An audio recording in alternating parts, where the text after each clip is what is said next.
Halo semuanya, kembali lagi bersama saya Brian Howard. Kali ini saya akan jawab lagi pertanyaan dari kolom-kolom komentar dari teman-teman. Nah, saya sapa dulu semua teman-teman dari yang ada di seluruh Indonesia. Nah, saya juga nggak lama-lama lagi. Hari ini tanggal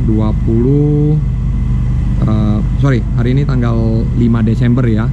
Ini udah episode yang kedua. Saya jawab tadi ada lebih kurang 10 pertanyaan, tapi saya break jadi 5 pertanyaan udah dijawab di video sebelumnya, bisa dicek ya. Dan lalu ini sekarang video yang kedua ya. Nah, usia 6-8 tahun putra dan putri, urutan gaya apa yang sebaiknya dipelajari ada di video ini ya. Nah, saya akan jawab langsung ya. Untuk pertanyaan yang pertama, Coach Brian share pengalamannya dapetin lisensi berenang,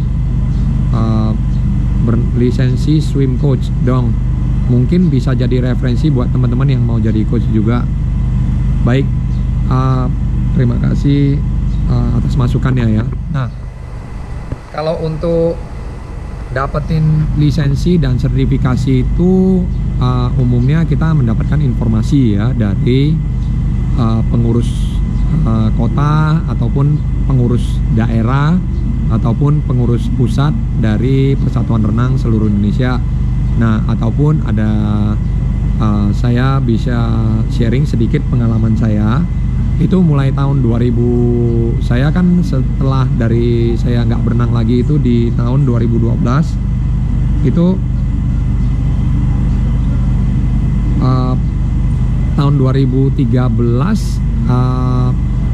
tahun 2013 akhir itu kalau nggak salah ada namanya sertifikasi PRSIC. Itu sertifikasi yang pertama kali yang saya ambil ya, waktu itu tahun 2013 atau tahun 2014 ya. Saya ada antara dua itu ya, saya ada lupa, tapi lebih kurang 2013 akhir ya. Nah, itu saya ngambil di Jakarta. Itu yang mentorin itu ada Coach Felix, Coach Albert, sama Coach Lukman Niode almarhum ya. Nah, itu sertifikasi C itu lebih untuk ke pelatih-pelatih dasar dan pelatih contoh kayak guru itu bisa, ataupun pelatih-pelatih di klub yang dasar bisa. Udah sedikit disisipkan juga ada set-set latihan tapi tidak terlalu banyak. Nah, umumnya untuk sertifikasi C itu dasar yang cukup penting diambil ya. Jadi serangkaian yang informasi mengenai pengembangan atlet jangka panjang itu sudah mulai diterapkan di sertifikasi C ya, ataupun namanya lisensi PRSI C ya. Nah, itu untuk pelatihan di renang. Nah, lalu habis itu tahun 2015 akhir itu saya juga dapat informasi dari PRSI DKI itu ada sertifikasi level B itu yang ke tingkat berikutnya ya. Nah, itu sertifikasi yang saya ambil kedua kalinya. Nah, itu sama dimentorin oleh Coach Lukman Niode dan almarhum. Berikutnya ada Coach Albert, Coach Felix juga ya. Nah, itu lebih mendalam mengenai set dan program latihan. Misalnya kita diajarin gimana cara mengeset macro cycle, micro cycle, lalu pengenalan yang namanya mesocycle itu di sana udah dikenalin semua. Lalu habis itu pengenalan drill di gaya masing-masing yang berbeda-beda drillnya ya, dan itu sudah dikenalkan di situ ya. Lalu habis itu 4 gaya dan sedikit dikenalin yang namanya periodisasi. Lalu habis itu ada dikenalin juga yang namanya energy system ya. Nah, di situ kita pelajari untuk sertifikasi atau lisensi B.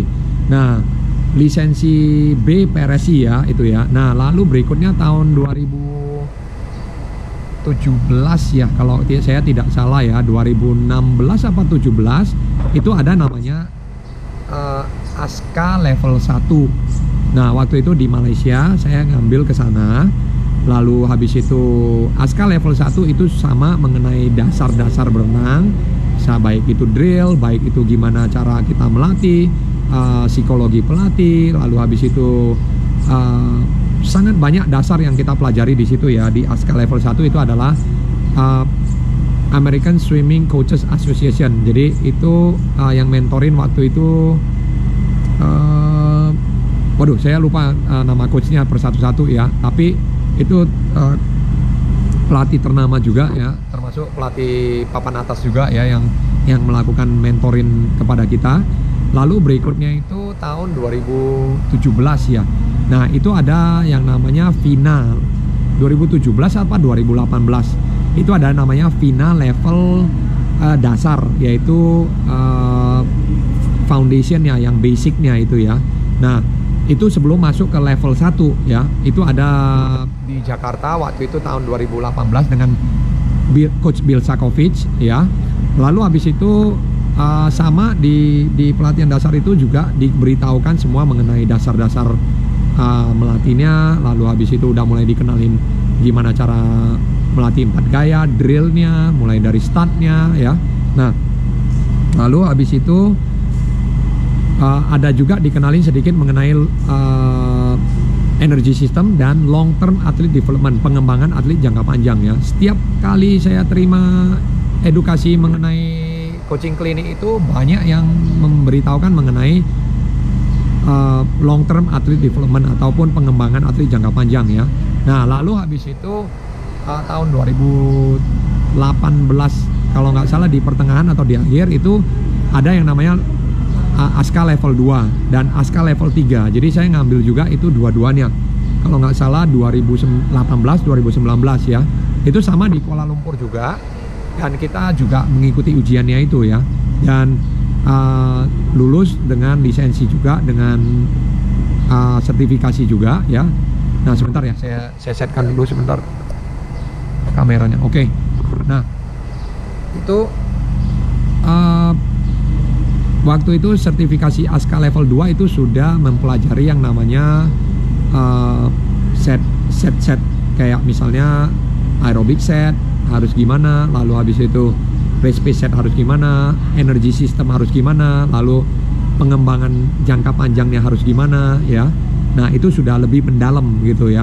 Lalu habis itu tahun 2019 itu saya ngambil sertifikasi final level 2 level 1 2019 ya, benar 2019 awal atau 2018 akhir itu final level 1. Lalu final level 2 ada di 2019. Nah, saat belajar final level 2 final level 1 dengan Coach John waktu itu kalau nggak salah ya. Nah, itu sudah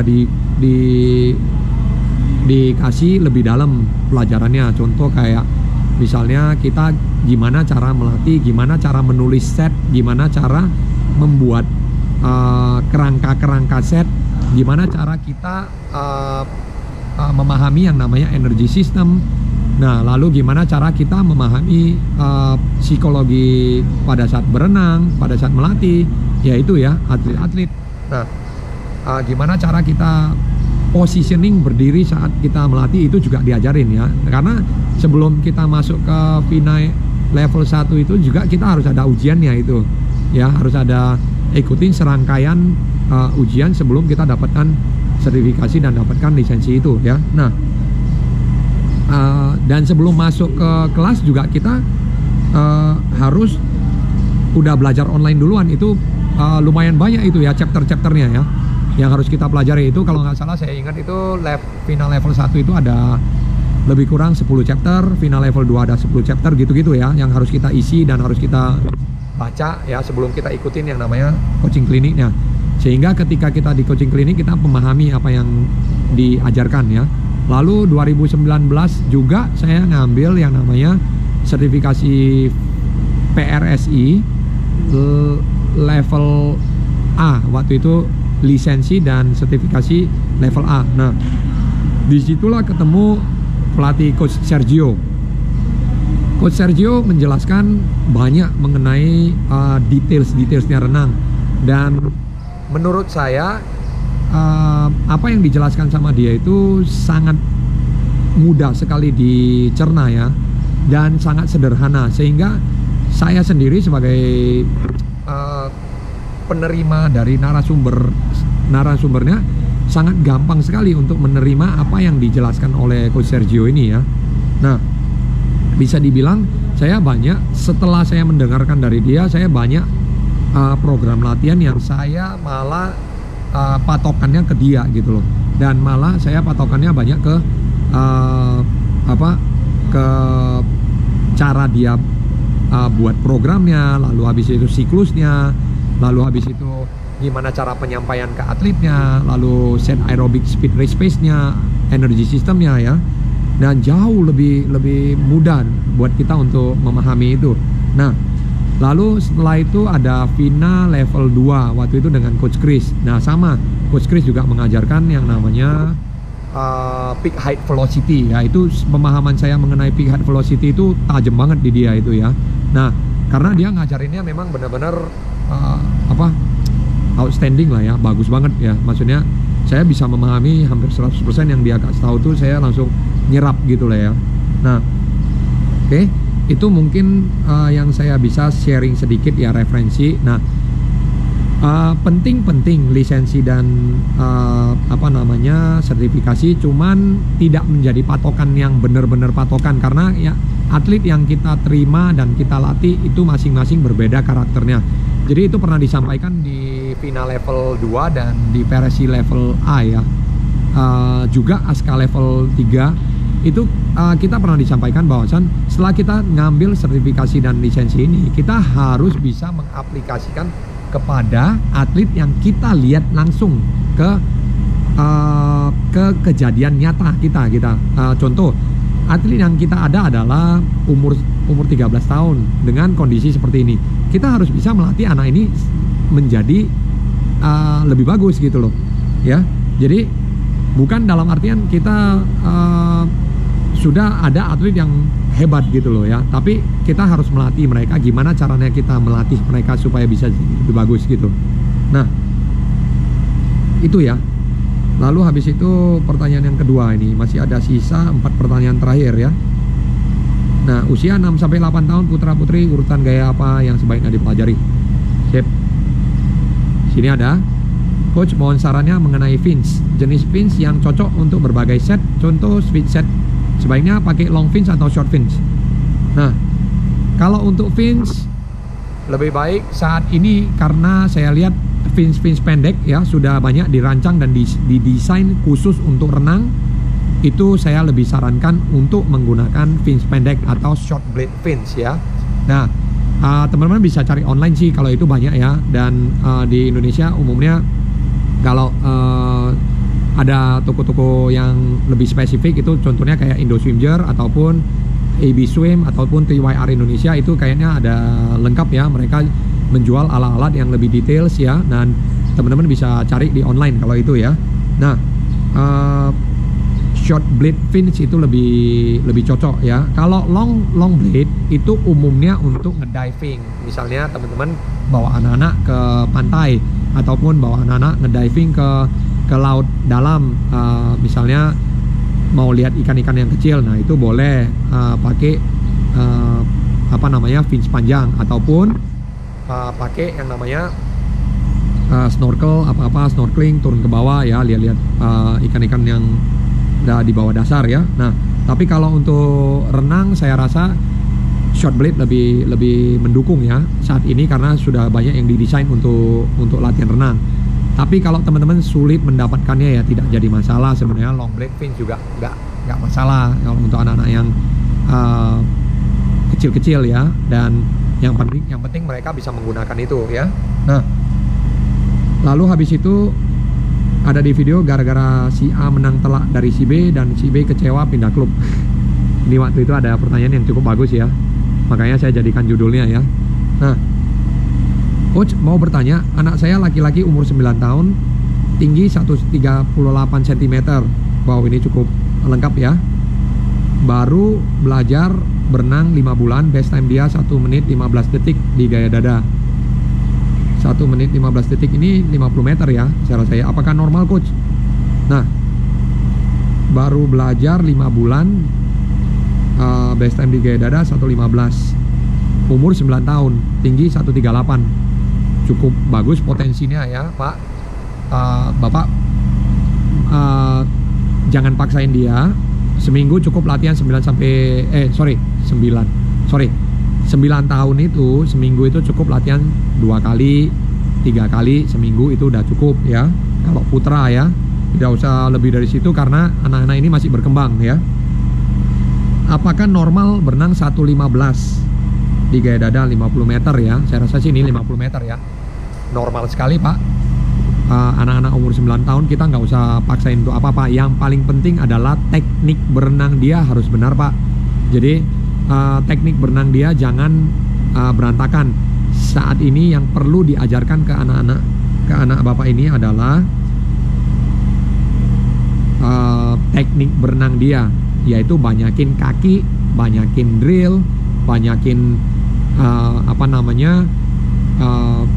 kalau dia bisa di gaya bebas, kenalkan gaya-gaya yang lain juga ya. Jadi tidak hanya mati di satu gaya, ataupun pada saat kecil kita seusahakan mungkin kita kenalkan ke gaya-gaya yang lain ya. Oke, itu mungkin ya Pak. Normal sekali, nggak jadi masalah ya. Dan umur 9 tahun kita juga nggak bisa berharap terlalu banyak untuk anak-anak laki-laki ya. Nah, lalu pertanyaan yang ke berapa nih? 4 ya, keempat. Gara-gara si A menang telak dari si B dan si B kecewa pindah. Sama lagi ada pertanyaan. Nah, salam coach, makin kesini senyumnya makin oke coach. Terima kasih.